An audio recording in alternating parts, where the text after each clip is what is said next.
Asia কাপের পর বেশি দিন বাকি নেই। আগামী মাসে শুরু হবে ক্রিকেটের এশিয়ান শ্রেষ্ঠত্বের আসর।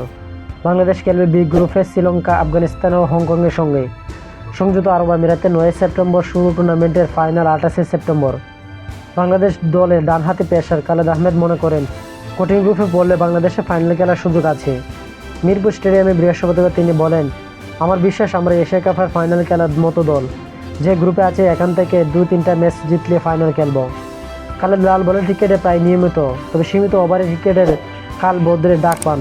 সীমিত ওভারে তাসকিন আহমেদ, মোস্তাফিজুর রহমানের সঙ্গে আছেন তানজিন হাসান, হাসান মাহমুদ, নাহিদ রানা, শরীফুল ইসলাম।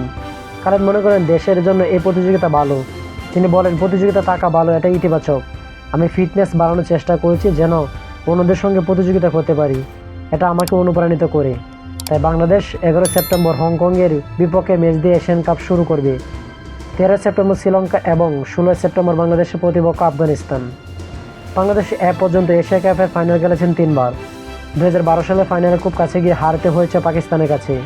এরপর 2016 সালে ফাইনাল বাংলাদেশ হেরেছিল ভারতের কাছে। 2018 সালে প্রথমবারের মতো দেশের বাইরে এশিয়া কাপের ফাইনালে খেলে বাংলাদেশ। সেবারও ভারতের কাছে হেরে স্বপ্ন ভঙ্গ হয় দলের। এরপর 2 আসরও চলে খেলেও আর ফাইনাল খেলতে পারেনি বাংলাদেশ। তো আশা করি যারা স্পোর্ট গ্যালারি চ্যানেলটি সাবস্ক্রাইব করেন না, সবাই স্পোর্ট গ্যালারি চ্যানেলটি সাবস্ক্রাইব করবেন এবং ভিডিওটা ভালো লাগলে লাইক অ্যান্ড শেয়ার কমেন্ট করবেন। সকলকে ধন্যবাদ।